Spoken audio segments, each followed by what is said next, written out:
Olá, pessoal. Boa noite a todas e a todos. A nossa palestrante já está conosco hoje, a Inês. Daqui a pouquinho a Marilena entra e nós começamos a atividade. Tudo bem? Sejam todos bem-vindos e todas bem-vindas.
Boa noite.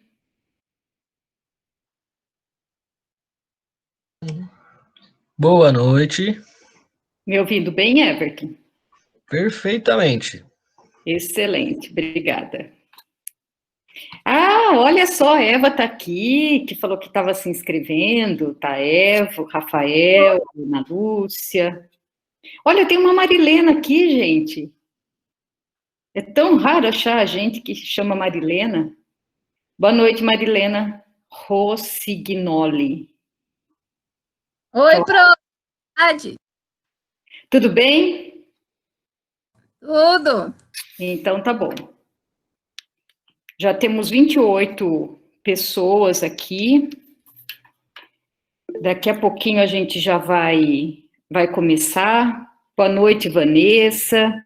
Olha, o Pedro também está aqui, Pedro Macedo. Estou com saudade de ver pessoalmente, Pedro. A nossa convidada especial, Inês, Cláudia André, Adriana, a Luana, o Lineker,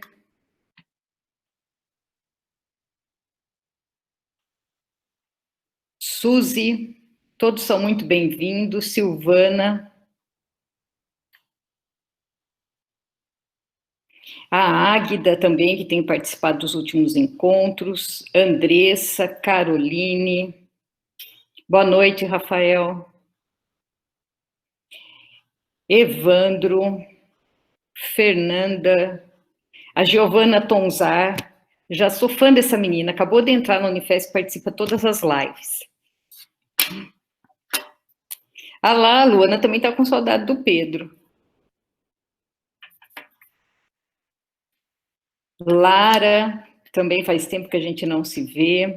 De todos, né, Pedro? A gente está com saudades da rotina normal, digamos assim, né? O Luciano, Maíra.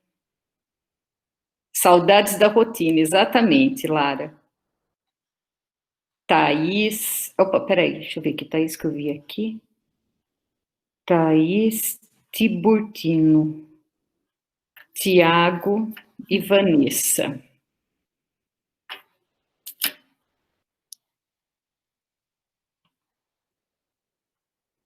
É um prazer ter todos vocês aqui.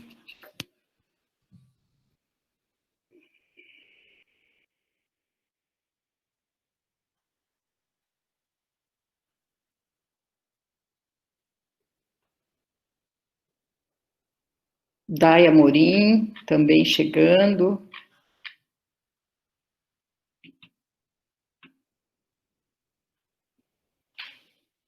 Amanhã vai sair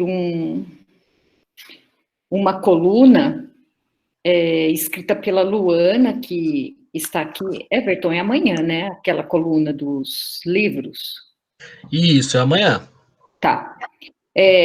Você coloca lá na comunidade também, né? Sim, sempre que eu coloco, sai no site do Observatório, seguido da página de Movimentos Docentes, depois a comunidade. Tá. A newsletter não foi colocada lá, foi? Não, eu envio só por e-mail. E aí algumas pessoas compartilham no Facebook. É verdade, por isso. Tá, tudo bem, ok. Então, a Luana escreveu uma coluna que vai ser publicada amanhã, vai estar na nossa comunidade também, indicando alguns livros sobre questões de racismo, a importância da vida negra. O tema, inclusive, é esse, né? Vidas negras importam. E a gente teve mais um lamentável, não sei se a gente pode falar acidente, né? Essa semana aqui no Brasil, em Recife. Você viu, Luana, de um menino? Infelizmente sim, infelizmente sim, acompanhei. É um fato que hoje me deixou extremamente triste e chocada, né? Como que uma pessoa consegue colocar uma criança de 5 anos dentro de um elevador e apertar um botão e deixar a criança se virar para achar a mãe, né? É uma situação que é inadmissível e eu não considero de forma alguma como um acidente.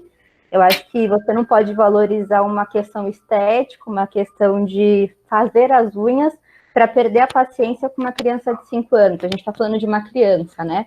Sim. Fora a situação da mãe dele estar tendo que trabalhar, em uns minutinhos que ela desce para passear com o cachorro, né, da pessoa, essa pessoa não consegue ficar com a criança por alguns minutos, né? Sim. E aí a vida dele não vai voltar, infelizmente, né? Nossa, eu também fiquei chocada. E eu fui ler, porque a manchete dizia assim, o menino entrou no elevador, eu falei, mas o menino entrou no elevador, como que ele caiu, né? Eu não estava entendendo. É uma história muito absurda, né? Não, é muito absurda. E aí, depois de um tempo que eu li, assim, logo pela manhã também, foi uma das primeiras notícias que eu vi, eu fui ver o vídeo. E aí dá para ver claramente que ela coloca ele no elevador e deixa o menino ir sozinho. E mostra a hora que ele estava no elevador de serviço, que é pior. Porque se ele tivesse descido no elevador principal, ele não teria acesso àquele local. Ele teria ido para a porta de outra pessoa, sei lá, para a portaria. Sim. Mas ali era inevitável que ele tivesse acesso aos locais que não são muito comuns, né, dentro do prédio. Infelizmente. Eu vou dizer a verdade, eu não tive coragem de ver o vídeo. Eu vi que falava lá, daí eu falei, não, chega, por hoje... Tá, porque a leitura em si já era muito pesada, né? Eu ficava me colocando no lugar daquela mãe que sai para dar uma volta com o cachorro, quando volta o filho tá morto. Quer dizer, é uma coisa assim... Na verdade, quando ela entrou no prédio, né? Porque o pessoal começou a falar, então ela nem teve a oportunidade, ela viu o menino, né? Então, enfim, todo o relato é horrível. Lamentável. E eu estou até falando isso para dizer que no dia 18, a Luana estará conosco e o nosso tema aqui vai ser exatamente esse, Vidas Negras Importam. Vamos discutir as questões étnico-raciais na educação, nas escolas. A Luana está fazendo uma pesquisa sobre isso na BNCC. Então, a análise dela é pegar a BNCC. Boa noite, Marilena. Desculpa interromper, mas é que eu já tinha falado boa noite para me achar. Eu tinha que falar. Então, a Luana e o Cássio estarão aqui conosco para conversarmos sobre esse assunto que eu acho que é muito importante. E no final da nossa live de hoje, eu quero propor 1 minuto de silêncio pela vida desse menino, me esqueci, se lembrou o nome dele? Miguel, e também por esses outros que já, as semanas anteriores aqui no Brasil, no exterior, não importa onde, né? João Pedro, João Vitor, o Jorge, Agatha, enfim, né? A lista é interminável. E no artigo que foi disponibilizado para vocês, lá nas considerações finais, tem uma frase que diz assim: a educação é feita por pessoas, né? Não é por máquina, nada, é feita por pessoas. Exato. E a gente, quando fala de educação, a gente está valorizando exatamente as pessoas, cada um de nós, professores e alunos. Nós temos alunos aqui também, né? Vários alunos. Então, eu proponho que a gente faça 1 minuto de silêncio por isso. Eu acho que a gente precisa ter esperança e, principalmente na educação, e para isso a gente precisa se empoderar desse assunto, né? Discutir e se posicionar. Olha, tem visitante aqui com o Rafael. Rafael, eu esqueço o nome dele. Como que é o nome dele? Fala o seu nome. Boa noite, bom dia. Boa noite. Fala o seu nome. É o Bernardo. Bernardo. Então tá, são 19h05, a gente sempre começa às 19h05. Eu queria falar para vocês, boa noite para todo mundo, em primeiro lugar. Boa noite, Malu, é um prazer ter você aqui mais uma vez. Hoje eu tenho até uma xará aqui, e é muito bom ter todos vocês. O Deverson também é a primeira vez que está participando. Deverson, tive a impressão que você ia querer falar alguma coisa, mas guarda aí. Não, não ia? Depois você pode falar, se você queria fazer algum comentário. Eu queria comentar com vocês que esse é o nosso terceiro encontro. Nós temos tido mais de 100 inscrições em cada um desses encontros. No primeiro encontro, nós tivemos um pico de 55 pessoas participando. Na semana passada, nós tivemos 65, hoje nós já estamos começando com 51. Então, talvez a gente bata o recorde da semana passada também.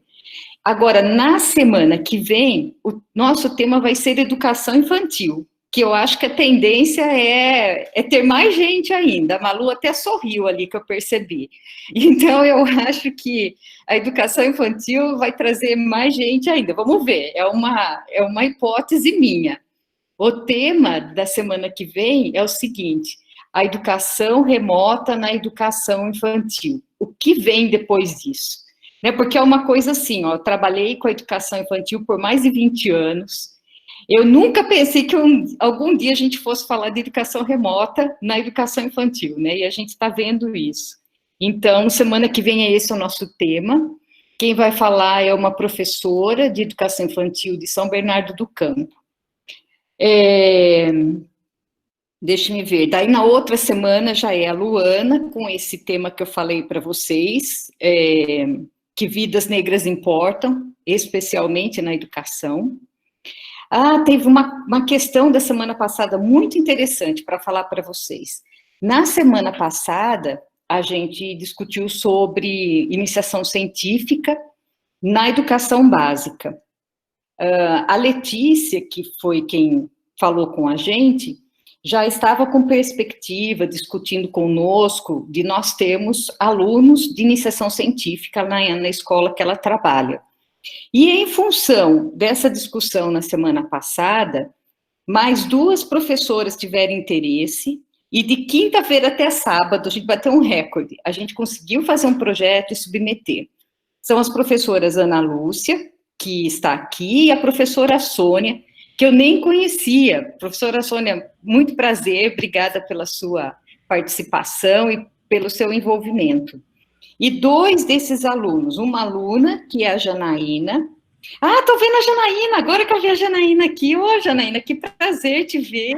Prazer é todo meu. E o Natan, eu não estou vendo. O Natan está aqui, Everton? Não, ainda não entrou. Estamos tentando conectar ele aqui. Tá, o Natan deve estar chegando. Então, são 2 alunos do ensino médio que deverão iniciar uma iniciação científica com a gente em agosto. Eu estou falando de verão porque a gente submete o projeto, a gente nunca sabe se vai ser aprovado ou não, mas a gente tem expectativa de aprovação. Isso quer dizer que nesse encontro nosso tem alunos de ensino médio, professores da educação básica, da educação infantil até o ensino médio, professores do ensino superior, alunos de graduação, de licenciatura e alunos de pós-graduação. Então, a gente tem um espectro bem grande, né, de pessoas aqui. Deixa-me ver o que mais que eu queria falar para vocês. Na questão da tecnologia, que hoje é o nosso tema, queria anunciar para vocês que a gente vai começar um projeto com uma empresa que tem aparecido nas nossas artes de divulgação, chama 3D Data, com impressão 3D. A Letícia, que conversou com a gente na semana passada, é a interlocutora desse projeto naquela disciplina chamada Tecnologia, que tem nas escolas estaduais, e a gente já começou os primeiros contatos, já foi feita uma primeira peça, acho que vai ser bem interessante, mais para frente a gente vai contar para vocês. Eu estou dizendo isso porque tem relação com o nosso tema de hoje, né? Muito embora o tema de hoje é mais localizado. Deixe-me ver se eu tenho mais algum aviso. Eu acho que não. Everton, tem mais algum aviso, alguma coisa que eu me esqueci de dizer? Não, tudo tranquilo, podemos passar a palavra para a Inês. Exatamente. Então, a nossa palestrante de hoje, né, é a Inês. Eu acho melhor sempre a pessoa se apresentar, porque assim ela conta um pouquinho da experiência docente dela. O que tem de bom nesse encontro de hoje é que o artigo que foi disponibilizado para vocês é exatamente o artigo do trabalho dela, né? Então, eu acho que isso torna mais simples minha introdução, e a minha tarefa, que era sempre fazer um link entre o artigo e a fala. Então, hoje eu estou dispensada da minha parte, a Inês vai ficar com tudo. Inês, você está com a palavra. Após a palavra da Inês, vai ser aberto para questões, comentários, daí vocês vão ficar à vontade, tá? Inês, muito obrigada pela sua disponibilidade, por você estar aqui com a gente. Boa noite, obrigada, Marilena. Boa noite, já vi algumas colegas de trabalho por aí. Boa noite a todos. Eu trabalho na rede de São Bernardo do Campo. Tá bom o som? Tá bom. E hoje eu estou como orientadora pedagógica, eu entrei nesse último concurso da rede, mas eu trabalhei assim, como docente e trabalhei 5 anos como professora de suporte tecnológico. O meu objeto de pesquisa e assim meu pré-projeto, ele foi todo fundamentado assim inicialmente na minha prática mesmo, com os objetivos bem claros assim do que eu pensava na época que eu comecei, que eu entreguei meu pré-projeto, e a pesquisa serve para isso também. Durante o caminho, durante a jornada, a gente vai estudando, vai aprofundando o tema e vai encontrando algumas respostas diferentes daquela que a gente esperava encontrar. O estudo foi feito para Fundamental 1, anos iniciais, e eu até combinei aqui, tem alguns conceitos que às vezes a gente fala na apresentação e tem pessoas que nunca viram aqueles conceitos, né? Então, rapidamente eu vou apresentar alguns pontos, né, e daí eu retorno para conversar, porque a ideia aqui é uma conversa, né, uma troca de experiência, uma conversa. Então, eu vou puxar aqui a apresentação.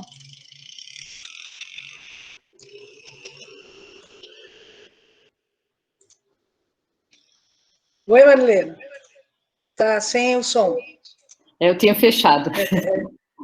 Enquanto você vai puxando aí a sua apresentação, eu queria fazer um destaque que eu disse que tem professores do ensino superior também, e tem um professor que faz parte do projeto de educação e sustentabilidade do Observatório conosco, é o José Guilherme, e ele está aqui conosco também. Ele estava na semana passada e está hoje de novo. Zé, obrigada, viu, pela participação.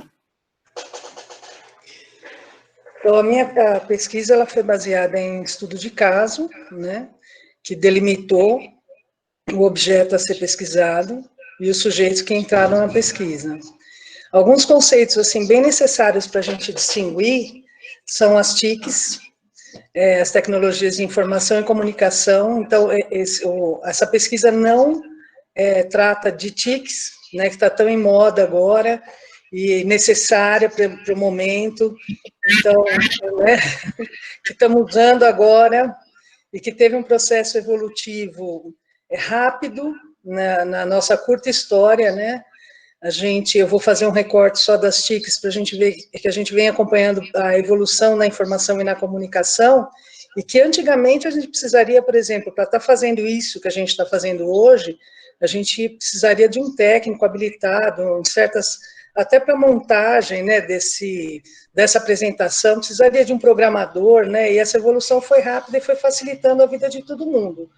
Então, até eu estava comentando hoje, eu falei, minha mãe tem 85 anos, né, ela faz live comigo, ela entra sozinha, ela pega o celular dela e faz. Ela acompanhou esse processo, então é um processo que cada vez simplifica mais a vida do usuário de propósito, é um meio de comunicação. Uma outra distinção que é preciso fazer são as metodologias ativas. Apesar da lógica de programação fazer parte das metodologias ativas, assim como outras, né, como Cultura Maker e tal, o recorte da pesquisa foi em cima da lógica de programação. Ela tem uma pergunta bem específica mesmo, né, do objeto, que seria se a lógica de programação auxilia no aprendizado de objetos matemáticos. Então, ela é bem definida mesmo. Então, para a gente não confundir do que a gente está falando de lógica de programação no ensino fundamental, anos iniciais, né? As experiências e motivações pessoais, que eu já falei, eu trabalhei 5 anos, né, nesse contexto.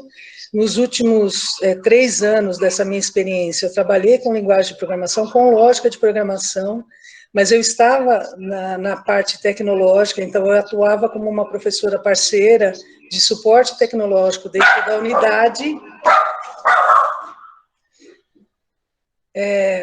O que seria uma linguagem de programação, né? A gente teve uma evolução também, que vem da linguagem Logo, que é do Papert.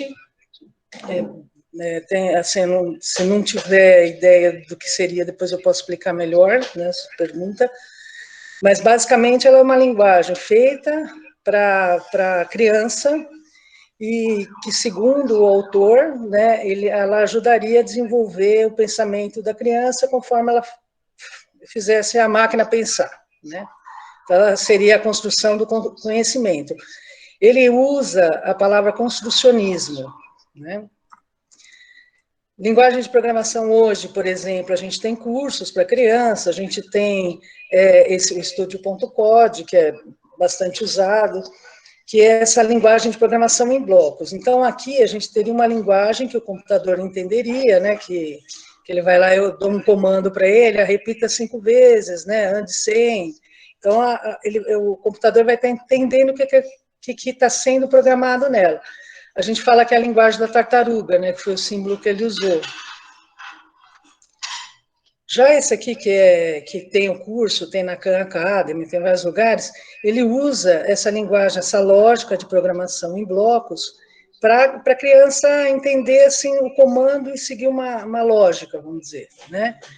Atrás desses comandos, na verdade, o computador está lendo uma outra linguagem, que é em Java, por exemplo, no caso do Studio.code, que ele é uma linguagem mundialmente, que vários computadores aceitam essa linguagem. Então, a gente não está trabalhando com a linguagem em si, mas sim com a lógica, né?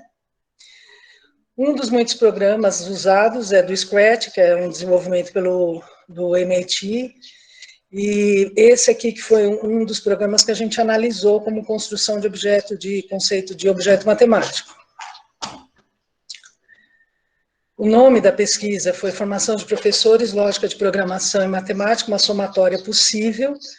Esse foi o nome e foi um conceito assim, será que é possível isso? Será que eu consigo ter uma formação de professores utilizando lógica de programação, pensando nos conceitos de objetos matemáticos e se a criança iria compreender a matemática através dessa lógica de programação. Os sujeitos dessa pesquisa foi uma professora de suporte tecnológico. O que essa professora faz, né, que eu tenho muito a agradecer ela também? Ela é responsável pela formação docente do grupo de professores que tem na unidade escolar. Então, ela faz não só a programação, né, a lógica, mas robótica e inclusão digital. Inclusão digital entraria as TICs, né? E o professor regular? Professor regular são os que atuam na sala de aula com uma turma fixa. A gente pegou, deu preferência para quartos e quintos anos das séries iniciais, para analisar se esse aprendizado com a lógica de programação estaria compatível com os objetos matemáticos, pregoados pela BNCC, inclusive, né? Então, o objetivo foi exatamente esse, ver se os professores, se o professor de suporte tecnológico conseguiria incluir o professor nessa aprendizagem, usando a lógica de programação, numa ação formativa, se esse professor conseguiria ver que isso era uma ferramenta viável para fazer essa construção do conhecimento, junto, né, com o aluno e com as alunas, de maneira contextualizada, mas o recorte é exato em objetos matemáticos. Na pesquisa, não foi falado que era esse o foco, objetos matemáticos. O que a gente conversou era o uso puro e simples da lógica de programação com desenvolvimento de projetos envolvendo os professores. A professora de suporte tecnológico, ela achou melhor, mesmo por causa da carga horária formativa que ela tem junto ao grupo de professores, ela achou melhor fazer essa formação em conjunto com os professores, né? Então, foi simultâneo. Ela não fez em horário de planejamento de professor e horário formativo, ela fez junto com a sala de aula. A carga horária, geralmente, para esse tipo de desenvolvimento é muito pequeno, né? 1 hora por semana. Se o projeto se estende mais, ele pode ser feito nas salas de aula. E ela trabalhou nesse projeto durante o segundo semestre inteiro, né? E o Fundamental 1, como eu já falei, né, crianças de 6 a 10 anos. A metodologia que a gente usou para a pesquisa, que foi do estudo de caso, a gente usou a pesquisa quantitativa, analisou os documentos, a proposta curricular do município, o PPP da escola, projeto político-pedagógico, né, da escola, e a BNCC com esse recorte dos objetos matemáticos específicos para os quartos e quintos anos, né. Foram feitas entrevistas, tinha um roteiro de questões, abertos e fechados, observação, né, na sala de aula, mais no laboratório, e foi essa metodologia utilizada. Eu fiz um recorte aqui, mais ou menos, só para mostrar o caminho investigativo que teve da pesquisa, né.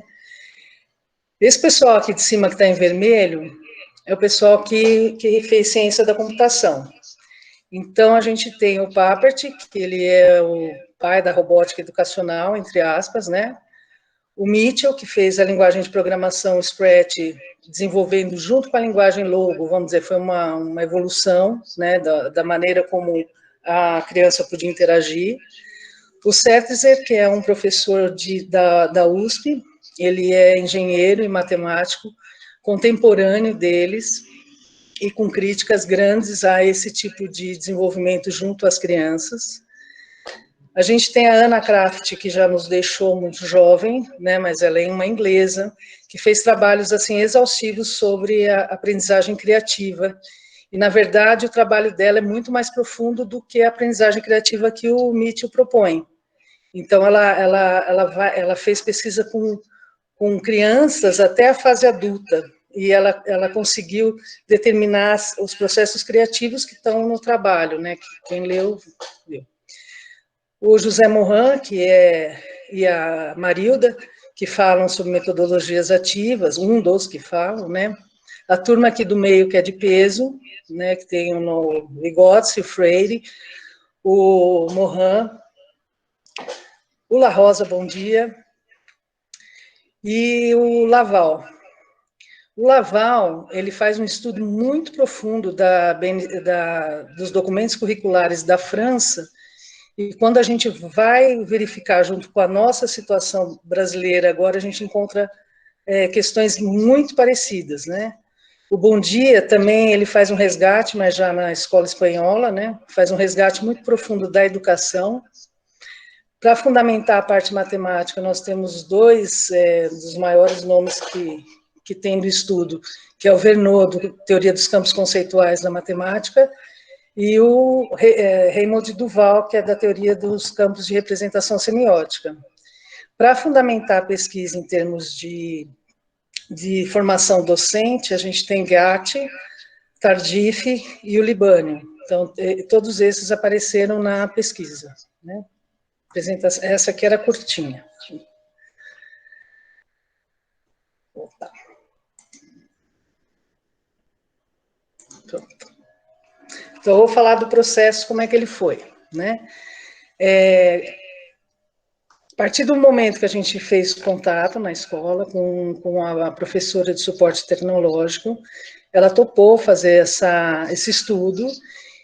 Como eu disse, não foi revelado a parte dos objetos matemáticos, porque na fundamentação e nos estudos que a gente levantou, o Papert, ele levanta muito uma questão assim, porque quando a gente vê o Papert, onde eu estava mostrando ali, né, o pessoal do pensamento de ciência da computação, com exceção do Setzer, que é um contraponto do Papert, ele usa exatamente, assim, no pensamento dele, que o foco é na aprendizagem. Então, ele só traz a aprendizagem.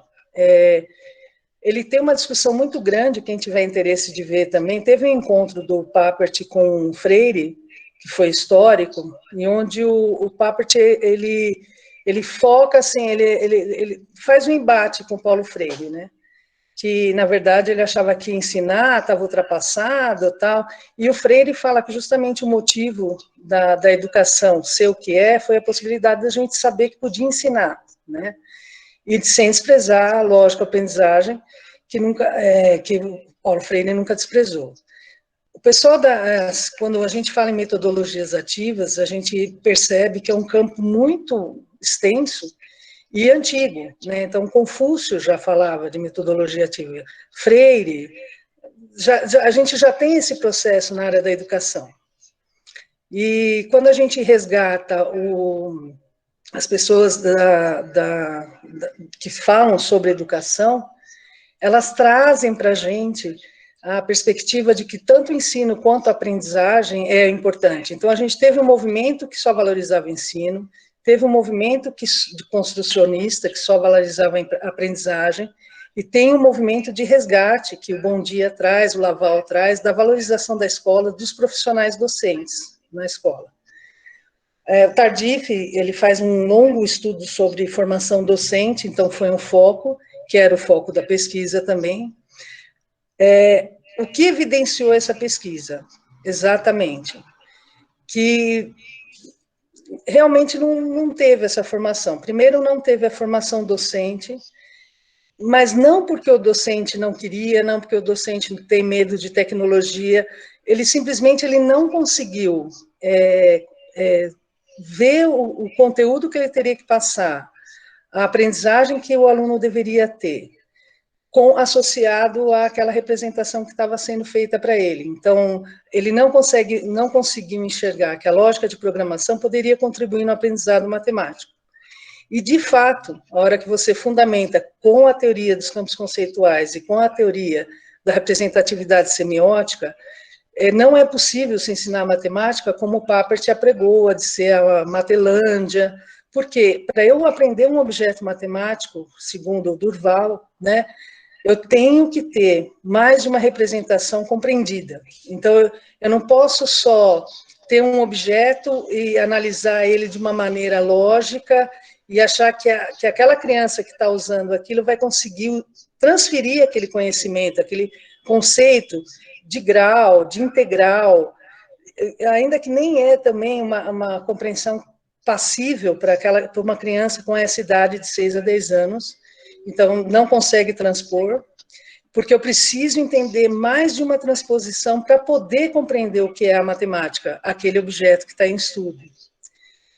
Quem fundamenta também muito essa parte da matemática, que é dos campos conceituais, aquilo é uma construção. Então, no ensino da matemática, aquilo vai sendo construído passo a passo. O campus de construção do conhecimento matemático, ele tem uma sequência de campos conceituais, que eu vou acrescentando e agregando. O Vernon, ele traz isso como um fator de conhecimento cognitivo, isso para qualquer coisa que está transposto em matemática. Quando a gente aprofunda os estudos, por exemplo, do Papert, pegando o Papert com Paulo Freire, pegando com Setzer, a gente percebe que não é muito rica aquela teoria do construcionismo, que a gente pega uns nomes meio de moda e lança aquele nome, né, e fica bonito, mas, na verdade, ele não aprofunda o conhecimento, que é o objeto do nosso estudo.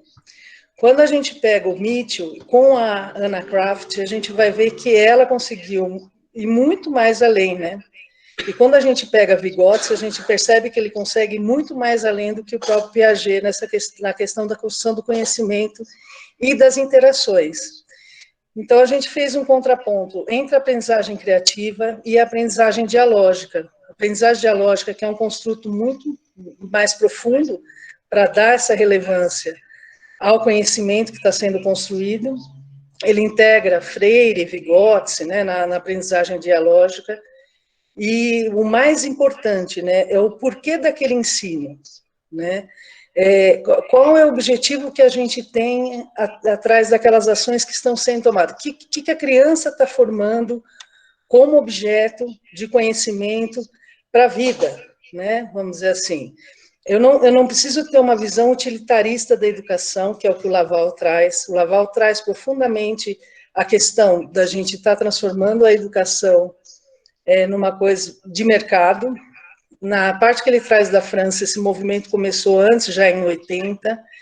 Então, ela traz questões que vão incorporando no currículo palavras que parecem despretensiosas, como aprender a aprender, aprendizagem ao longo da vida, e a gente escuta aquilo, a gente lê, todo mundo falando a mesma coisa, a gente vai achando aquilo interessante, parece que faz sentido. Mas quando a gente começa a estudar a visão utilitarista, mercadológica, que está por trás desse conceito, a gente começa a aprofundar e ficar com o pé atrás ali naquela questão, né?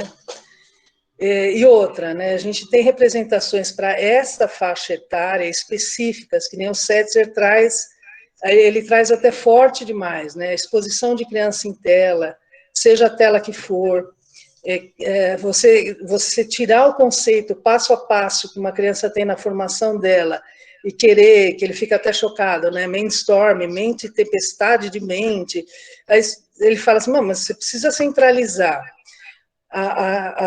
é um exercício de aprendizagem que precisa ter. A aprendizagem dialógica, que é um conceito muito interessante, porque ela é desenvolvida para contextos desiguais, então ela fala assim, em contextos desiguais, onde que eu uso isso? Né? Onde que eu formo essas pessoas de uma maneira que a sociedade fique igualitária, fique melhor? O Setzer traz a questão de eu vou usar a criança para programar numa coisa lógica, e onde está a criatividade nisso? Que a Ana também refuta. A criatividade ela é um processo, o processo criativo, ele não pode ser lógico, como é colocado lá. Então, eu dou o nome de aprendizagem criativa para uma aprendizagem, porque ele está mexendo em bloco, ele está construindo, conhecendo, só que é uma lógica formal, mesmo icônica, mesmo não sendo uma linguagem de Java, descritiva, ela é icônica, mas ela é formal do mesmo jeito. Isso limita a capacidade da criança, na verdade, de ver o mundo. Além de limitar, o Papert, ele traz um conceito assim, bastante equivocado do bug. Então, ele fala assim, o erro, não, o erro, a gente é legal não trabalhar com erro, porque isso pode causar frustração, a pessoa não gosta, então o bug é melhor. Deu um bug, a criança sabe que aquilo é um bug. Só que tem coisas que a gente só aprende com erro, e tem que ser com erro. tem coisas que a gente não pode consertar, né? Não são bugs que a gente vive, né? São coisas que a gente tem que saber que tem consequências na vida. Então, é uma educação ampliada para a vida, né? O que trazem ali os outros autores, né, como os matemáticos, eles são categóricos e nessa construção do conhecimento, como não só fechada, né, mas a gente percebe, assim, tem até o Polya que não está aí. Polya, na resolução de problemas, se eu for pegar o Jorge Polya, que é de 1800, né, começo do século passado, que ele faz o que é uma resolução do problema. O pensamento computacional, na verdade, pegou a teoria do Jorge Polya, só que ele colocou, né, pensamento computacional que dá para resolver qualquer coisa. Esse pensamento já existia, né? Se eu pegar a aprendizagem criativa do Resnick, ele mesmo é quem diz, né, kindergarten, né, o jardim da infância ao longo da vida, quando eu pego o conceito do que ele fez, na verdade, se eu pegar o Froben, pegar os GIFs do Froben, aquela construção de blocos do Froben, todo o material que ele fez como GIFing, é a mesma coisa, ele só pegou aquilo e pôs no computador. E o Setzer traz bastante essa questão, né, que é um brinquedo que encanta, né? E o Bom Dia traz a questão de que brilha muito, então é uma coisa fácil, né? E que algumas coisas, né, o La Rosa traz bem forte, assim, que a estrutura da escola, ela tem que ser revista. Então, os muros da escola, ela serve para deixar algumas coisas de fora também. Então, algumas coisas entram na escola, algumas coisas têm que ficar de fora da escola, e os buracos que existem no muro é para permitir que algumas coisas entrem. Mas a concentração, aquele silêncio necessário, aquela desenvolvimento do conhecimento conjunto, todo mundo ali pensando numa ação, ela tem que ser feita de um certo rigor, né? Então, esses autores contemporâneos, eles estão trazendo um retorno e uma valorização, tanto do profissional docente na sua docência, quanto da escola, que é um resgate grande, e a gente tem que ter em mente, assim, que as palavras, elas trazem alguma coisa, né? Ninguém fala alguma coisa sem ter algum sentido por trás, né? Então, essas palavras, quando a gente analisa, principalmente na educação, em certos modismos, tem que ser revista, né? A gente tem que aprofundar o estudo, na verdade. Então, a pesquisa, o que ela evidenciou foi exatamente isso, que para essa faixa etária de 6 a 10 anos, da maneira como foi colocada, com o tempo que está a criança na escola, ela não é necessária. Eu poderia desenvolver o processo privativo, como os professores desenvolvem, né, que foi observado isso de outras maneiras, sem o uso da máquina, né, porque quem faz a educação são as pessoas e não as máquinas. E isso é uma coisa que o Papert traz, né, que a criança ia construir o seu conhecimento mediado pela máquina, que é, assim, para mim, pela pesquisa, foi totalmente um absurdo, né? Então é isso. Só. Inês, muito obrigada. Você fez um passeio aí pelos teóricos, que eu gostei muito, principalmente das fotos, achei bem legal a gente ver as fotos. Tem gente que eu nunca tinha visto a foto, olha que interessante, achei legal, muito bom. Pessoal, a palavra está aberta para comentários e perguntas para a Inês. Quem quiser é só abrir o microfone aí, ou escrever alguma coisa aqui no chat. A Vanessa está falando que ela também gostou das fotos. Ô, Defferson, eu vou cutucar, Defferson. Você não quer falar nada? Eu sei que é sua área aí. Faça algum comentário, por favor.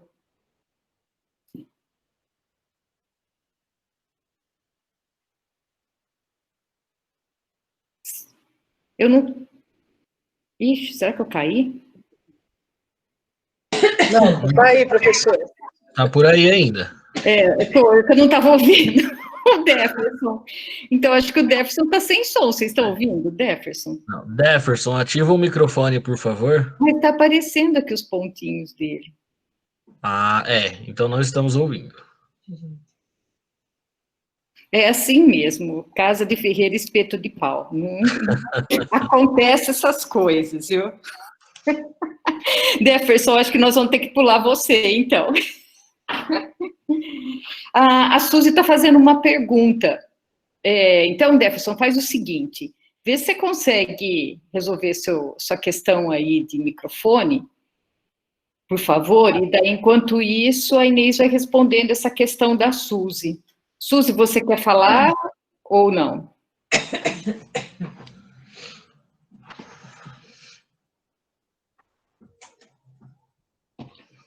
Então, pode responder, Inês, a pergunta da Suzy. Ela perguntou que ela não entendeu a lógica de não falar o que estava sendo feito. No projeto? No projeto, você diz do objeto que estava sendo pesquisado? Cadê ela? Não sei, eu tinha visto, Suzy, agora há pouco, parece que... Suzy, ela colocou assim, não entendi direito a lógica de não falar o que estavam fazendo no projeto. Eu não sei se é eu explicar o projeto que estava sendo desenvolvido, ou se era eu não ter falado que eu estava pesquisando sobre objetos matemáticos. Se for objetos matemáticos, que eu não vi a Suzy responder de novo, assim, o Papert, ele traz claro, assim, a Matelândia, né? Então, a Matelândia é isso, tá? Então, ele faz assim, a Matelândia, a pessoa vê a matemática acontecer. Então, ele não precisa de um rigor formal, assim, do conceito matemático, desenvolver a matemática, né? Ele acha assim que a criança, a hora que ela precisar usar, ela vai saber como usar aquilo, porque a matemática acontece como o aprendizado da língua, segundo o Papert. Então, assim, para evitar de falar que eu estava exatamente que era isso que eu queria saber, será que é um aprendizado que nem aprendizado da língua?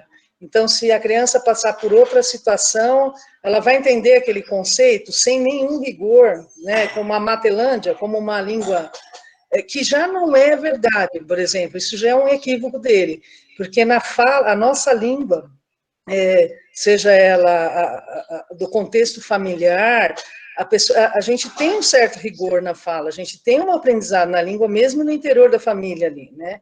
Então, eu repito, eu balbucio, eu falo de novo, a criança pergunta várias vezes, né? Ele quis dizer que a matemática seria que nem o aprendizado da língua, e na verdade não foi isso que aconteceu, porque era impossível acontecer isso. A BNCC específica para esses anos, né, inclusive, além de ter uma sequência, primeiro, segundo, eu vou tendo um aprendizado que ele vai sendo construído como um campo conceitual, que é o que Verneau traz, né, como matemático, ele está trabalhando conceitos que para a criança não faz nenhum sentido, por exemplo. Ela está trabalhando o ângulo de 90 graus, 120 graus, ele está trabalhando integrais, a criança não está aprendendo isso agora. Então, assim, eu não vi a matemática acontecer, né, como ele falou que aconteceria. Então, eu não tem essa construção sem o rigor, né, sem o rigor, assim, quando a gente fala rigor, não é aquele sentido de transmissão, né? Você usa uma metodologia ativa, né? Que nem eu falei antes. A gente está falando em metodologia ativa há séculos, e na escola existe, né? É que a gente meio que fala que não, que transmissão. Eu estou escutando isso há 30 anos, né? Mas quando a gente vê em situação prática, principalmente de matemática, a gente consegue ver, a pessoa vai formar um conjunto, ela vai catar pedrinha, o professor usa estratégias de metodologia ativa, sem deixar um rigor daquilo que ele tá querendo construir, né? Ele sabe onde ele quer chegar, essa que é a verdade, ele sabe o conceito que está por trás daquela metodologia que ele está usando, que é isso que foi evidenciado, e não que a aprendizagem ocorreria como uma língua materna, né, que foi o que o Papert propôs. Não sei se eu respondi a questão da Suzy. Eu acho que sim. Inês, tem uma pergunta, tem 3 já. Cláudia André, qual a sua opinião sobre o trabalho com pensamento computacional com crianças a partir dos 5 anos de idade? Sou professora de tecnologia educacional. Tá. Então, Cláudia, eu não vejo muito sentido. Assim, se a gente está pensando em... tem algumas palavras que a gente vai usando, então a gente fala assim, pensamento computacional, ela vai formando uma lógica, Só que a gente está falando em desenvolver uma criança de 5 anos para a criatividade plena, né? Não para uma atividade que tem um rigor de lógica que, na verdade, poda a criatividade da criança. Então, quando a gente pega os estudos da Kraft e vê assim, a Kraft, eu não sei se você chegou a ler o artigo, ela traz o círculo de aprendizagem que é muito mais completo do que a espiral, que é bonitinha, do Resnick, assim, no sentido de fácil entendimento, esse bonitinha, né? Então, aí eu penso, eu crio, eu uso, eu play, aí eu vejo, testo, volto de novo e crio de novo. Ele traz só esse formato. A Kraft, para ela, isso é um detalhezinho. Ela cria o ciclo de aprendizagem criativa que ela faz do ciclo dela, que é muito mais completo o estudo dela. Ela tem o ciclo, a preparação, a germinação, ela entra, a criança num estado que ela entra que não é esse, não é o igual para todo mundo, então ela vai ter o tempo dela, principalmente na criança de 5 anos, né? Ela vai ter o tempo e o objeto que ela está manipulando, que vai dar criatividade para ela, a imaginação, e principalmente, num contexto assim, uma criança de 5 anos de idade, que ela está formando uma visão de mundo, né? Tudo vai depender de que visão de mundo que a gente quer dela. A gente quer uma visão de mundo que seja tudo lógico e que seja assim, aquele quadradinho, e eu vou resolver um problema por partes, é isso que a gente espera, que uma criança tenha aos 5 anos.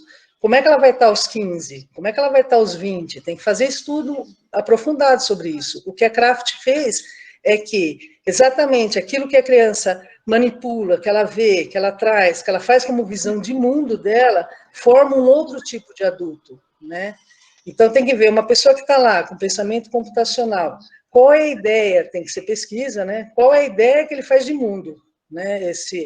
Que ele vai ter daqui a 15, 20 anos, né? E isso não tem esse estudo, o Resnick não traz esse estudo. Quando a gente trabalha por projetos, principalmente na infância, ela fica sem sentido. A criança ela tem que experimentar, ela tem que brincar, ela tem que interagir, e não com uma máquina, né? Na verdade, a gente tem que limitar o uso da máquina. Porque, como eu disse no começo, né, a minha mãe ela faz live comigo, minha mãe não teve isso na infância. Né? O que tornou ela capaz de hoje conseguir fazer? Foi um processo inteiro de criação que ela teve, criativa, inclusive. Na época que ela tinha que brincar, né? Não sei se eu respondi. Eu queria enfatizar essa fala da Inês, porque quando ela estava fazendo o trabalho e escrevendo o final, a gente entrou em várias discussões sobre isso, e ela gosta quando pega fogo a discussão, sabe? Então, é importante a gente pensar assim, que as crianças pequenas, o objetivo da educação delas, escrito na LDB, inclusive, é a formação integral, em todos os aspectos. E o que a Inês está dizendo é que essa questão do pensamento computacional, da tecnologia educacional, ela vai mais em um sentido, ela não dá conta do todo. Então, a gente precisa ter muito claro a limitação da tecnologia aí nesse caso.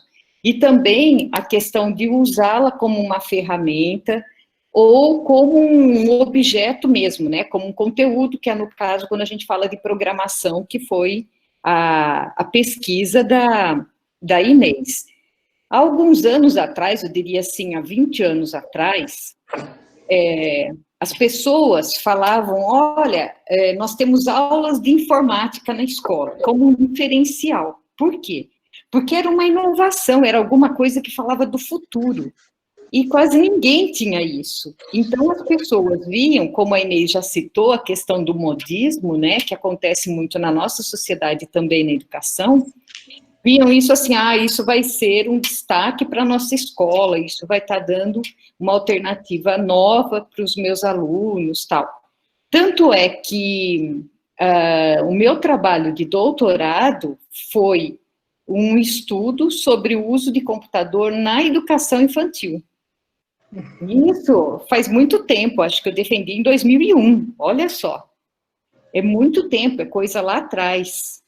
Agora, hoje, a gente já tem todo esse estudo que a Inês está apresentando, mostrando que a gente não precisa do computador para ter esse desenvolvimento integral, a questão da criatividade. Muito pelo contrário, as professoras conseguiram isso, né, na pesquisa da Inês, sem o computador, sem a atividade do computador. Isso é uma coisa interessante, por isso que eu volto a frisar o que eu falei no início, de que a educação é feita por pessoas. Nós somos pessoas mais, nós somos o instrumento, a ferramenta mais importante da educação. A gente não deveria usar o computador, a gente pode, claro, mas nós somos os mais importantes, é isso que a gente não pode perder de vista. E nessa linha das metodologias ativas, hoje está crescendo bastante a cultura maker, que é uma metodologia ativa, que ela está entrando nas escolas, principalmente porque as crianças e os adolescentes estão muito bitolados agora no celular, né? É uma outra realidade. Na época que eu fiz meu trabalho lá de doutorado lá atrás, quase ninguém usava celular ou computador. Hoje não, hoje a gente precisa tirar a criança daqui da frente, né? Hoje o foco é outro. Então, por isso que é muito interessante essa fala da Inês e o resultado dela. Quando ela chegou no mestrado, a gente não esperava que o resultado final fosse esse, né? E foi um resultado que nos surpreendeu. Mas ele mostra essas novas possibilidades, principalmente com a cultura maker. Nós temos aqui participando uma pessoa, que é o Cleiton Costa, que tem trabalhado com a cultura maker no Instagram, no Facebook, no YouTube. E se houver interesse, a gente vai trazê-lo para conversar conosco aqui em julho, porque é uma atividade bem interessante que a gente pode utilizar nas escolas. Deixe-me ver. Gerson, Inês, você viu essa pergunta? O Gerson, vi. Então, o bug, Gerson, é um conceito assim. O Papert, ele traz assim. Aliás, é uma discussão boa que o Setzer tem com o Papert, né? Então, ele fala assim, que o erro, aliás, todos os matemáticos eles provam que está errado isso, que o certo é o erro mesmo. O cara errou aqui, a análise do erro, né? Que é muito importante na educação.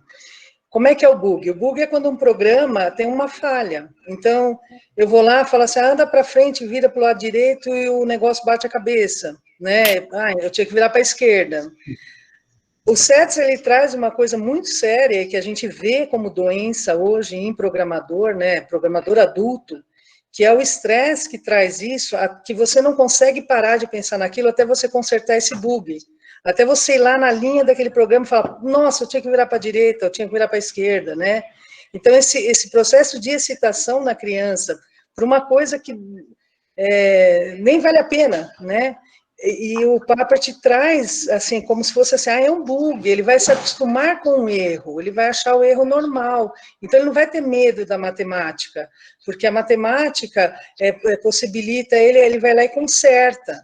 Então, além de ser uma formativa muito grave no contexto de criança de 0 a 10 anos, em formação, ele achar que a visão de mundo dele, que tudo pode ser consertado, então nós estamos formando uma mente, né? Como que essa mente está sendo formada, né? Acreditando que tudo pode ser consertado. Não, ele tem que saber que tem um erro e que o erro é aceitável. É o contrário, porque na vida adulta você sabe que você errou, você vai lá, você pede desculpa, você não conserta o erro, né? Como num bug, que eu vou lá e conserto o erro, né?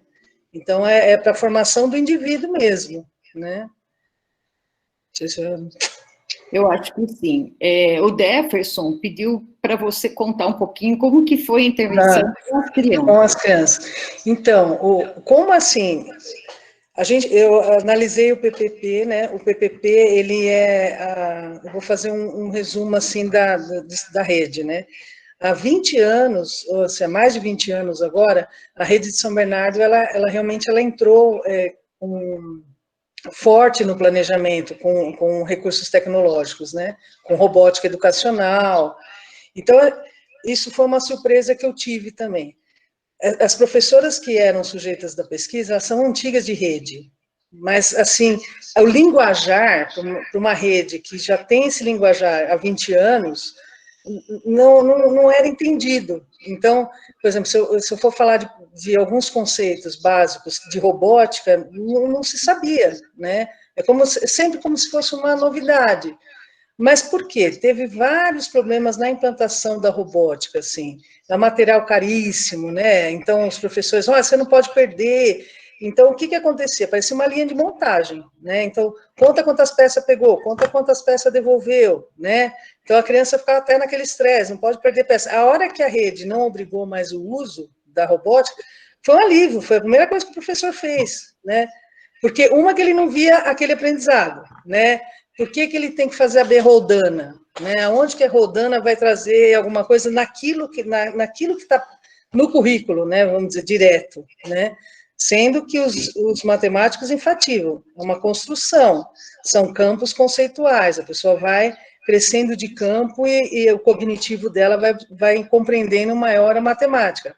O Duval fala, representação semiótica, eu tenho que transpor, eu tenho que ter uma linguagem matemática que eu transponho em outra, uma linguagem só não adianta, eu não estou aprendendo matemática se eu só souber entender uma representação dela, eu tenho que entender várias representações, então se eu estou vendo um gráfico, eu tenho que entender o que é aquele gráfico, se eu estou vendo a escrita representando aquele gráfico, eu tenho que entender a escrita mesmo, né, a parte escrita da matemática, né.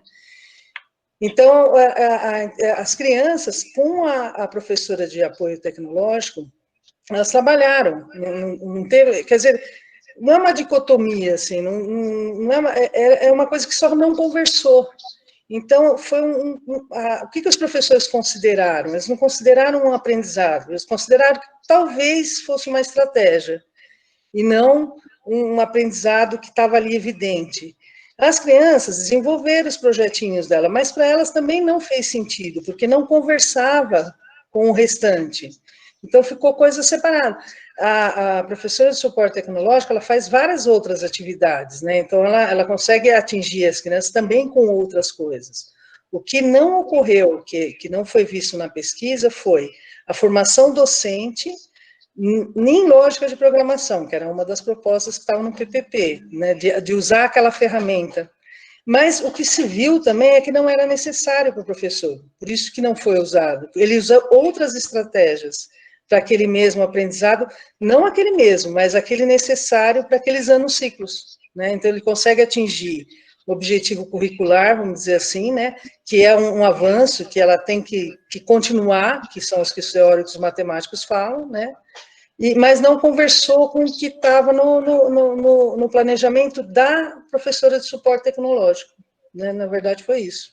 Então, né, a criança veio, a criança usou, a criança viu, mas aquilo não foi um aprendizado de um objeto matemático, e não foi um objeto de aprendizado assim, nossa, eu vou usar isso aqui, né? No ano seguinte, ela teria que aprender de novo, vamos dizer assim, né, a usar, né? Não sei se eu respondi o Jefferson, companheiro. Respondeu o Jefferson, e talvez você tenha respondido também a Letícia, que perguntou qual que era o papel da professora lá do laboratório nesse contexto. Eu acho que você já respondeu, mas se você achar que é importante destacar mais alguma coisa... Ela tem um papel formador, né, tanto do aluno quanto do professor. A opção dela de fazer a formação conjunta foi que talvez ela usou uma estratégia que poderia ter bastante sentido, que é uma coisa bem legal, de você promover uma aprendizagem horizontal. Então, você está com o aluno junto, às vezes o aluno está ensinando o professor. Isso ocorreu, assim, é aqui, professora, que mexe e tal, isso ocorreu. Mas, assim, não não foi como um projeto, não foi como um conhecimento necessário, né? Então, ele ficou desvinculado com tudo. Só que a professora de suporte, ela também tem esses questionamentos em relação, como não conversa o currículo, né? Quando você pega a BNCC, você pega o PPP, a proposta curricular que existia, eles não conversam com o que estava sendo desenvolvido no laboratório. Então, todos os atores trabalharam de acordo com o que deviam trabalhar, só que a linguagem é que não conversava, na verdade, com o currículo que tinha, com o PPP, né? Qual que foi a outra? Tem uma observação aqui da Malu, ela menciona o medo dos professores, que é uma coisa, desde a minha pesquisa lá de 2000, já era assim, né? Mas eu acho que é essa confusão que a gente tem, assim, entre TIC, né? Então, uma coisa é eu chegar para o aluno e usar como ferramenta de comunicação, como ferramenta, vamos fazer uma construção, né? E outra coisa é quando eu falo assim, vamos fazer robótica. Como ele não vê aquilo como, principalmente nas séries iniciais, né? Assusta mesmo, né? Até muitos professores de suporte que estão na área têm dificuldade de trabalhar, né? Se a própria professora de suporte tecnológico tem a dificuldade, por exemplo, está todo mundo aprendendo a mexer no Arduino agora, mas a gente fica pensando, nós vamos mexer no Arduino com criança de 1º a 5º ano, qual é o propósito, né?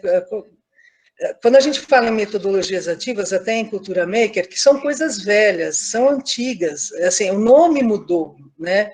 Mas, na verdade, são estratégias metodológicas que não, só mudou a ferramenta ali, né? O que eu estou manuseando, né?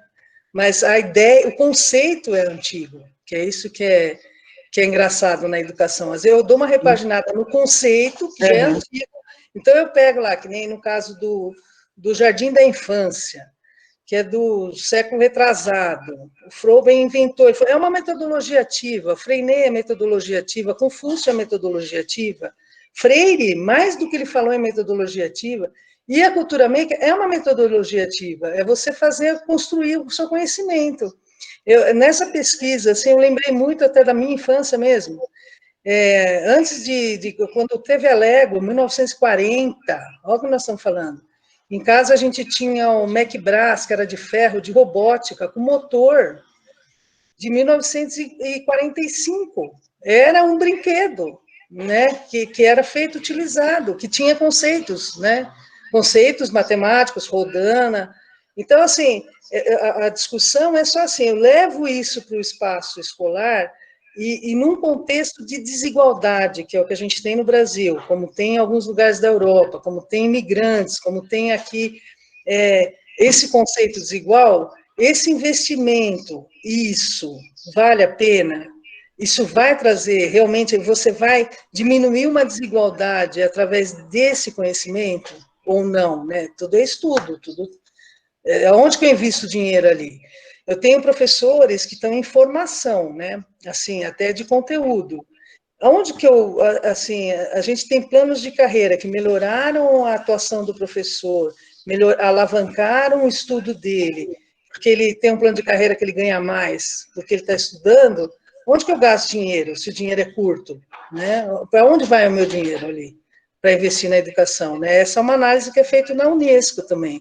Se eu tiver que escolher onde investir, né, eu vou escolher onde eu vou ter um retorno com a criança, né, não fora disso, né.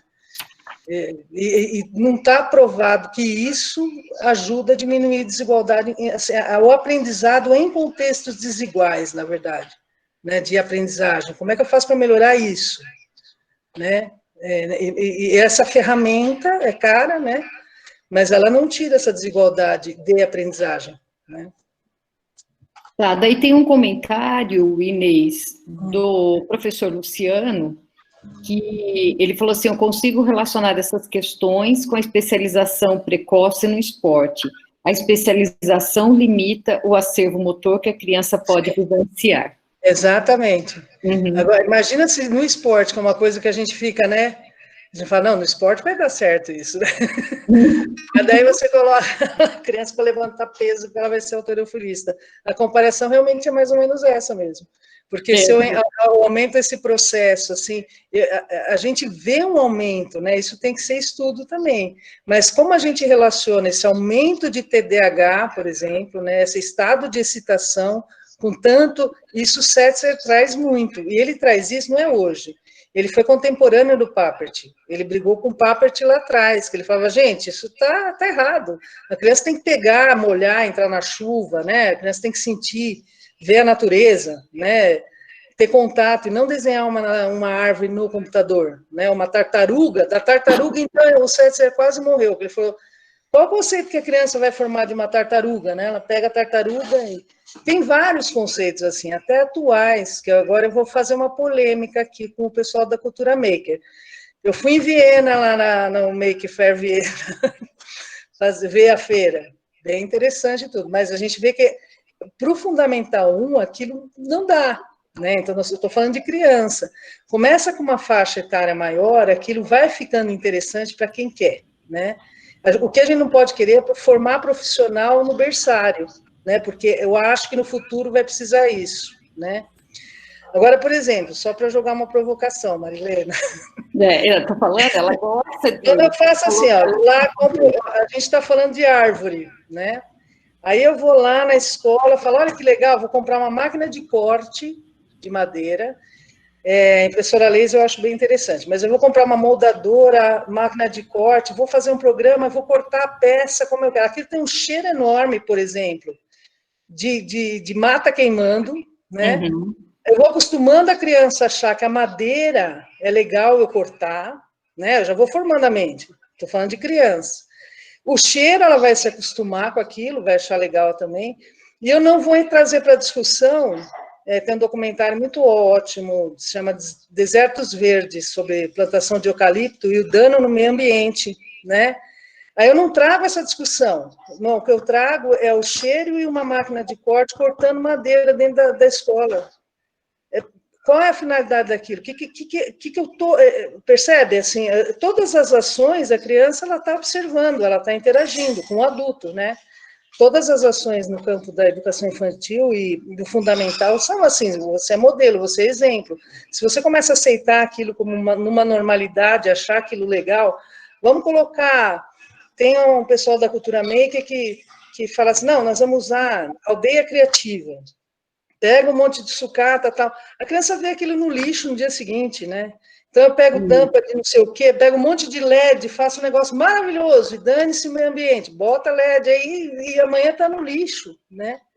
Então, assim, todas essas ações que a gente tem na educação infantil e no fundamental, ela tem que ser vista assim, que tipo de mundo que a gente quer. Se todo mundo quer um mundo assim, né, tudo bem, nós fizemos um acordo social, a gente acha isso certo, a gente quer madeira, a gente quer cortar madeira, a gente quer botar fogo na mata. Tá, então, qual que é a implicação que isso vai ter para o meio ambiente, né? Mas todo mundo acordou. Agora, quando eu começo a ir lançando essas coisas, elas vão engendrando, na verdade, no currículo. Elas vão mudando o currículo, são palavras, são ações que entram no currículo e ela vai entrando. Eu vou dar um exemplo do aprendizagem ao longo da vida. A gente está imputando para a criança aquilo. A gente está imputando para o adolescente aquilo. Olha, você vai aprender para o resto da sua vida e você depende de você. Não depende de mais ninguém. Depende de você em contextos desiguais, né, de educacionais, né? Mas a gente vai tratando a normalidade, aí a gente já vai entrar para um discurso meritocrático, né? Então, ó, depende de você, você que não conseguiu, você que é incapaz, você está excluído do processo. Então, tudo é válido, tudo tem uma intencionalidade, depende de que tipo de sociedade que a gente quer, na verdade. Uhum. Bom, a gente tem outros comentários aqui, né, como o da Silvana Pessotto, que ela fala de usar o computador e de negligenciar a vivência, e mais de uma pessoa perguntando o que é cultura maker. Então, você que está aí quietinho, já vai se preparando, que daqui a algumas semanas você vem falar de cultura maker. Não perca os próximos capítulos, gente, os próximos encontros. Mas, Inês, fique à vontade para você, pelo menos, responder a pergunta aqui, o que é cultura maker. Então, a cultura maker é do faça você mesmo, né? Do maker mesmo, a própria palavra. Então, você vai, assim, a ideia da construção do conhecimento construindo. Então, você vai adquirindo na construção de objetos, você vai manipular. Isso é muito legal, isso não é novo, que é isso que eu estava falando. Isso é metodologia ativa e é antigo. O que muda é o que você está manipulando, o que você está mexendo, né? Você, por exemplo, você faz ali, até quando você vai numa Maker Fair, né, assim, que você vai numa feira de makers, você vê de tudo. Você vê uma pessoa, que eu acho muito engraçado, porque isso me lembra a minha infância. Você vê uma pessoa que cortou um pano, fez uma agenda colorida, cheia de botão, então faça você mesmo, né? Desde um Arduino com uma programação que está mexendo num robô que está falando alguma coisa. Aí você vê a impressora 3D, você vê a máquina de corte, você vê... A ideia é assim, eu tenho um projeto, está na minha cabeça, eu vou transformar aquilo numa coisa real, mas você vê de tudo, né? O que interessa é que você que está fazendo. Isso é legal, assim, ele é legal. Mas depende do contexto que a gente está falando. Por exemplo, quando a gente tem escolas de tempo integral, que a criança já está cansada, né? Aí eu chego ali, eu estou a manhã inteira com aquele rigor, e eu quero continuar aquele rigor à tarde, a criança tem horário para comer, a criança tem horário para falar, né? Manhã, tarde, né? 12 horas dentro da escola. Esse tipo de ideia é muito legal, então você vai construir alguma coisa, está fazendo. A discussão que a gente teve, por exemplo, nesse projeto, não, era dentro daquela carga horária, de manhã. Eu garanto para você que à tarde, aquelas crianças faziam coisas super criativas, né? Por elas mesmas, com as interações que elas tinham com as outras crianças, no bairro, com as brincadeiras, são crianças, assim, que moram num espaço de vulnerabilidade, então, hiper criativas, né? E aprendendo cada vez mais. O problema é quando a gente quer colocar aquilo dentro de uma carga horária que o docente tem outras coisas que são necessárias, é isso que a gente não pode... Teve uma época que você falava conteúdo, as pessoas tinham nojo, você falava, conteúdo, existe conteúdo, a escola ela é feita para ensinar, ela pega todo aquele saber que foi feito e passa, e tem coisas que nem nós estamos fazendo agora, a gente está fazendo uma conversa. A gente é capaz de sentar numa palestra e escutar um palestrante falar, ele está transmitindo aquele conhecimento. Então, tudo faz parte. O que a gente tem que ter em mente é que nem sempre inovação é uma coisa melhor, isso é uma coisa importantíssima para a gente ter em mente, e que nem tudo, na verdade, é novo. Ela está entrando com uma roupagem nova. Eu fui na Bienal do ano passado de arte, que tinham todos os gifts do Froben apresentados. A hora que eu bati o olho, e no que ele escreveu, você fala, o Mitchell, o Resnick copiou isso aqui do cara, porque o cara escreveu isso. É igual, eu até tirei foto, é do livro dele, né? Inclusive, Ney, você está falando da nova roupagem, as professoras de educação infantil aqui vão me entender. Cultura maker é trabalho com sucata. Nossa! É isso. Meus filhos, quando estavam na educação infantil, faziam muita construção com sucata. E vinha aquele monte de coisa. A Inês ainda citou aí de jogar fora, né? Gente, que dificuldade que era. Eu queria jogar fora escondido, né? Sim. E eu ficava esperando um tempão, ia pondo lá na estante, enfeitando, tal. Esperava a turma esquecer, tirava foto, né? Com objeto, tal. Mas era tanto rolinho de papel higiênico e canudinho, não sei o que tem, né? E uma hora não tinha muito jeito, você tinha que jogar. Mas, enfim, é isso. Cultura maker é essa nova roupagem. E o que a gente tem de novo? Antigamente, que era essas coisas de sucata, hoje a gente tem a impressora 3D, né? Como a Inês citou. Então, é mais sofisticado, mas, enfim, é essa teoria. Frenet, antes de 1900, já usava sucata na França, né? Essa questão da construção com sucata, trabalho com sucata. E é por isso que a Inês está fazendo essa construção com teóricos e dizendo das novas roupagens. Isso é importante para a gente que está na sala de aula, porque muitas vezes a gente perde um pouco dessa noção teórica, né? Bom, mas continuando aqui, a Valdívia fez um comentário, Inês, que eu acho que é bem relacionado à sua realidade que foi pesquisada. Então, eu não sei se você quer comentar sobre isso. Então, vamos ver se eu entendi. Há uma mistura de materiais tecnológicos com materiais recicláveis, ela está perguntando, né? Não, ela falou assim, foi implantado mais forte a robótica no ensino fundamental, infelizmente foi abandonado o que chamamos de Lego. Sim, então, é justamente isso que nós estamos falando, né? Você tem vários propósitos com o material que você está. Você pode trabalhar, por exemplo, o Lego e fazer uma construção com Lego sem necessariamente ter o rigor da robótica, porque ele não é indicado para essa faixa etária. Essa faixa etária é de exploração, são crianças, é isso que a gente está falando. Então, eu vou lá e falo assim, eu pego pensamento computacional, eu pego a robótica, vou lá, pego...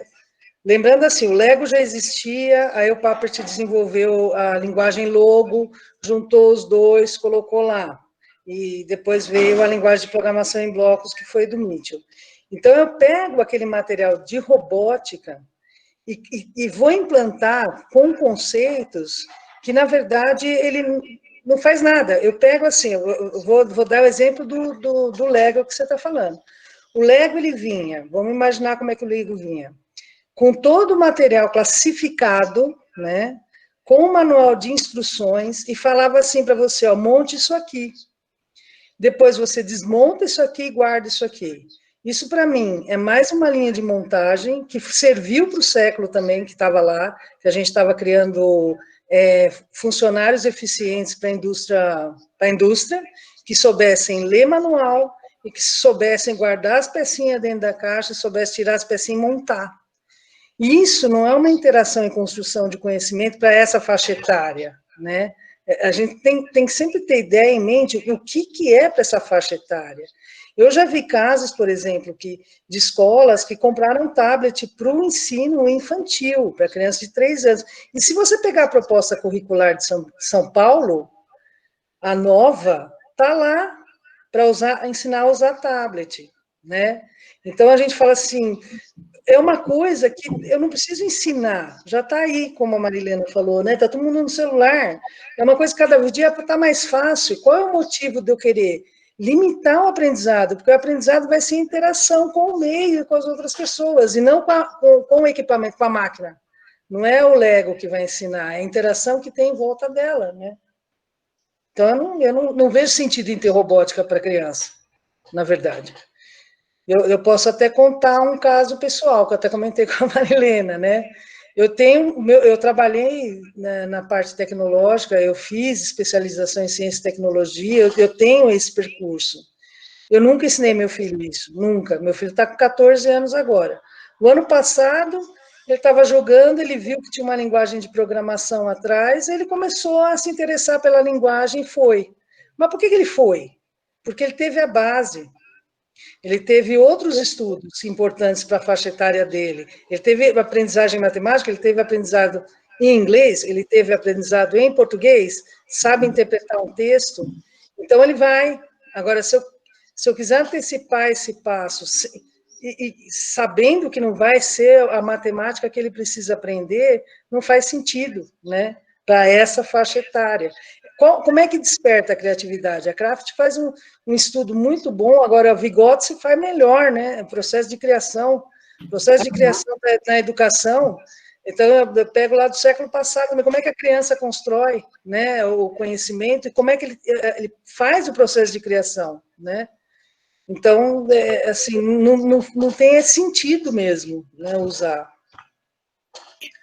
Murilo, está sendo gravada esse encontro nosso, e depois a gente pode disponibilizar. E a ideia também é que a gente continue a discussão na comunidade Movimentos Docentes, nesse grupo fechado que a gente tem no Facebook. Toda semana, após o nosso encontro, o Everton está colocando um post, deixando aberta a discussão. Então, quem quiser, mesmo depois que a gente encerre aqui, pode ir colocando lá algum comentário e a gente pode continuar essa discussão e as provocações. Por exemplo, o Jefferson colocou aqui, e a programação de computador no ensino médio, é válida? Vai lá, Inês. Ele falou que era provocação.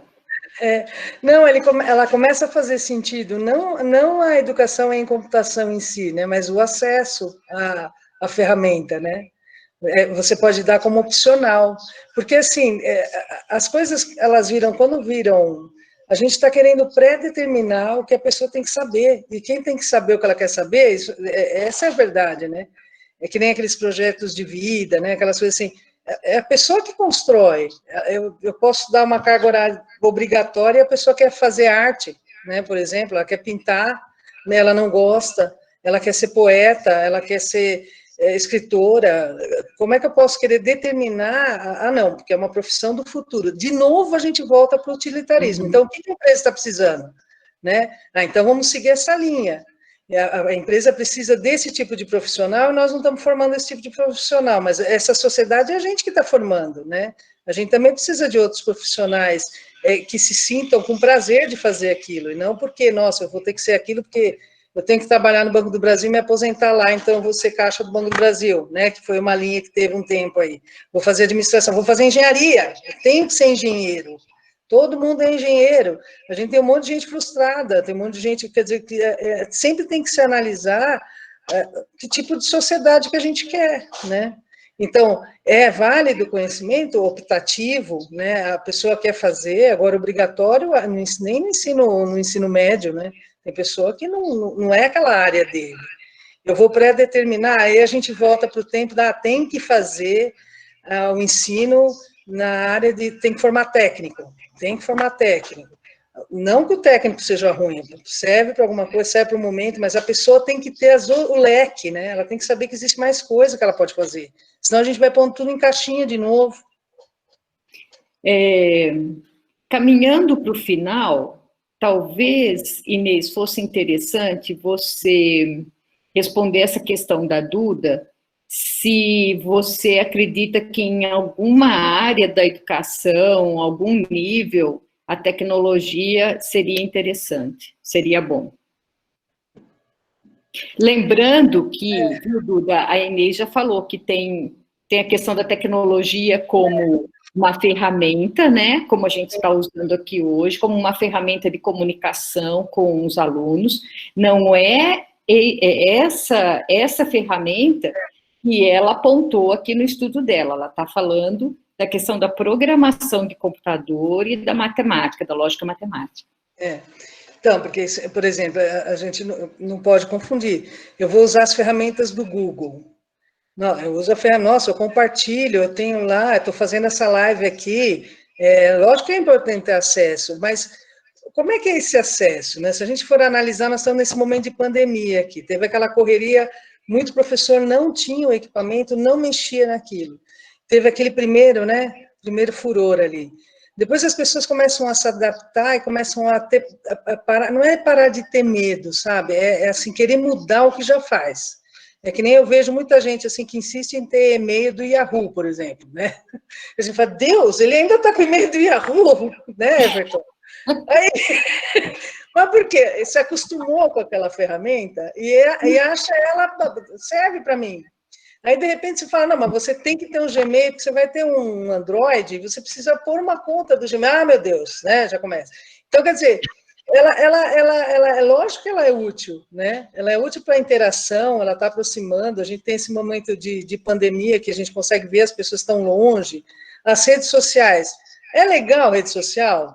Precisa de pesquisa. As últimas estão apontando que está um problema muito sério, porque as pessoas acharam que redes sociais, a visão da gente foi ingênua, né, com relação à internet. A gente falou, nossa, que legal, nós vamos compartilhar conhecimento, todo mundo vai ter acesso a tudo, olha que legal, tal, né? E a gente não preveu em nenhum momento que a rede social e esse monte de fake news pudesse, ao invés de contribuir, fazer uma disseminação de ódio, fazer uma impregnação, ter informação falsa. Então, a gente recebe coisa que você fala, gente, isso aqui é falso, não é possível, né? Então, a internet também, né? É a ferramenta. É como a gente usa a ferramenta, né? Para a gente ter conhecimento da ferramenta, isso que é o mais importante. A escola não pode falhar no que ela tem que construir de conhecimento com o aluno. Então, assim, é mais importante que o aluno aprenda a interpretar um texto, né? Bem, e interpretar, e ter uma visão histórica, principalmente, para não repetir erros do passado, né? Do que eu chegar e ficar ensinando ele a usar uma ferramenta que daqui a pouco não vai ter nem teclado. Hoje em dia, a pessoa ela não sabe ler nem escrever, mas ela sabe mandar um áudio. E ela se comunica, que é a função da língua e a função da ferramenta. Então, assim, para que eu vou ficar ensinando a pessoa a usar uma ferramenta, assim, ensinando como conteúdo mesmo? Chegar lá e falar, ó, esse semestre nós vamos ter aula de Word. Se a pessoa vai chegar e falar assim, ela começa a digitar e o Word começa a escrever. O importante é ela saber construir o conhecimento do que ela quer escrever, e não como usar a ferramenta, né? Respondi. Às vezes eu viajo, né? Mas... Não, respondeu sim. A Camila fez um comentário da questão que ela se sentiu contemplada em algumas questões que ela aprendeu. A Maíra também, que ela aprendeu, que ela não sabia. Eu entendi que ela não conhecia cultura maker. Daí tem a Carolina falando da inserção de tablets. Questões da educação infantil, nós vamos deixar todas elas para a semana que vem, tá? Então, quem é da educação infantil, não falte semana que vem, convide seus colegas, amanhã a gente já vai soltar a divulgação, vocês vão passando para frente, e nós vamos discutir as questões da educação infantil lá. Olha, o Jefferson tem conta no Yahoo. Ô, Jefferson, tá precisando atualizar isso daí, inovar, né? Eu queria falar uma coisa para a Maiara. Posso falar? Pode. Maiara, assim, a minha filha tem 4 anos, pega o celular e desenha o que ela quer assistir. Ela fala alô e diz o que quer. A minha irmã, de 44, não sabia usar. Então, Maiara, a criança imita o que a gente faz. Quando chegou o primeiro telefone aqui, o neto de Dom Pedro lá, ele falou assim, nossa, meu neto está falando alô. Porque ele vê o outro falando alô, quando chegou o telefone aqui, né? Dom Pedro II trouxe. Então, a criança, ela imita o que a gente faz. Às vezes as pessoas falam, olha como ela é inteligente. Nossa, ela está demais. Na verdade, ela tá vendo o que o outro está fazendo. A criança tem o poder de absorver a cultura de milhares de anos em um curto espaço de tempo. Por isso que é muito perigoso também, dependendo da cultura que a gente quer transmitir. Porque, assim, em pouco tempo, ela aprende o que é nojo de certas coisas que há séculos atrás não tinha, ela aprende a usar coisas que não tinham, porque ela está vendo, a interação, é Vygotsky, né? Puro. Olha, gente, eu já tenho mais de 50 anos e meu e-mail é Gmail, viu? Olha só como eu sou moderna. Ó, vocês aí, Linker, Jefferson, por favor, vai. Ó, não fui eu que falei, hein? Não fui eu, foi ela, hein? Foi ela. Eu vou agradecer as amigas que estão aqui, a Camila, a Silvana, a Ana aí, a Eva. Aproveita, ela está parecendo celebridade. A Camila tinha bastante contribuição para fazer também, é que ela está tímida, viu, professora? Precisa pegar ela da outra vez. Você fala bastante, você não deu muita oportunidade. Desculpa. Ela até sumiu ali, ó. Oh, Inês, é lógico que isso é brincadeira, né? É muito bom, porque você mostra todo o domínio que você tem, principalmente teórico, você não está falando nenhum eu acho que, você está falando o Setzer disse isso, o Papert disse aquilo, Frenet não sei o quê. Então, toda essa questão é fundamentada, essa pesquisa também foi fundamentada. A Giovana escreveu assim que ela esperava outro resultado da pesquisa, a gente também esperava, viu, Giovana? E às vezes as pesquisas nos surpreendem, né? Mas isso tudo é um aprendizado e a gente vai aprendendo. Quem diria que numa live a gente ia aprender que é melhor ter Gmail do que ter Yahoo, né? Então tem sempre uma novidade em alguma live. Ó, a Lara está se achando de Vila. Fala sério, vocês estão elogiando o Gmail só porque a gente está utilizando o Google Meet, né? Vai que ele está ouvindo, né? Vai que ele corta, gente. O Gmail tem várias ferramentas. O Zoom tem o Google Meet e o Yahoo tem alguma dessas. Então, ó. O único medo do Google é para que ele vai usar todos os nossos conhecimentos que estão no Drive depois. Porque o discurso do dono do Google é bonito, que meus pais eram professores, então eu sempre gostei da educação. Ele faz um discurso bem bonito, a ideia que ele teve de fazer. Só que A hora que a gente assina lá aceito, a gente está entregando tudo. Pois é. Os direitos autorais. Bom, gente, discussão pode continuar lá na comunidade. Tem várias pessoas aqui que foram comentando. Obrigada pela participação, pelas perguntas, pelos comentários. Sônia, nós ainda vamos trabalhar muito juntas com a iniciação científica. A Janaína está aqui também. Janaína, obrigada por você ter vindo. Vai ser a nossa orientada aí de iniciação científica. É um projeto que eu estou colocando muita fé nele. O Natan chegou? Acho que não, né? Então, semana passada estava o Natan, essa semana está a Janaína aqui representando o ensino médio. Eu que agradeço a oportunidade, tá? Obrigada, foi um prazer. Vamos, Everton, você acha que a gente faz uma live hoje? Uma live não, uma foto? A foto? Vamos fazer assim, eu acho interessante para a gente compartilhar com todo mundo, né? Então, gente, por favor, todo mundo ligue esse pessoal, então quem puder, apareça aí na imagem, dá uma arrumada no cabelo. Eu não fiquei igual a foto, terrível. Preciso arrumar um Photoshop online. Várias pessoas fazer aí para tirar foto para a gente, porque daí a gente vai pegando diferentes formatações, né? E, para encerrar, então, vamos fazer o nosso minuto de silêncio, né? Pelas vidas negras, lembrando que elas importam, e depois desse minuto, a gente encerrará. Alguém quer falar alguma coisa antes disso? Tem algum informe, algum aviso, alguma coisa? Everton, tem alguma coisa? Não. Não. Então, fazendo o nosso minuto de silêncio, e depois nós estamos encerrando. Pessoal, muito obrigada pela participação.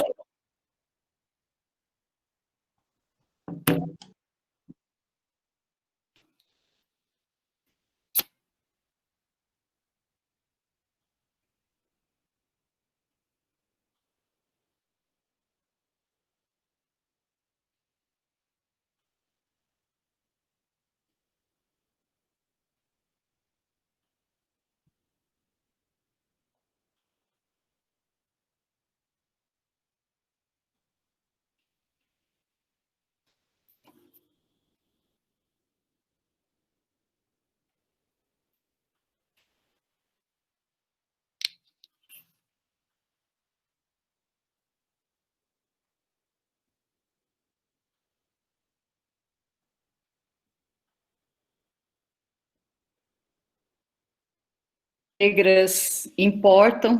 Vamos continuar lutando pela educação. Um beijo para todo mundo. Boa noite. Tchau, obrigada, viu? Boa noite. Boa noite, mais uma vez, obrigado. Obrigada. Oi, Sil. Tchau, boa noite. Tchau, Camila. Eu não vi a Camila. Chefe Vanessa. Obrigado. Tchau.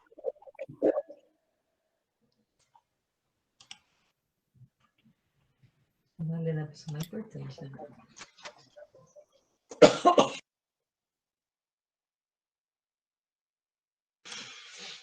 Tá, deixa eu ficar aqui a câmera.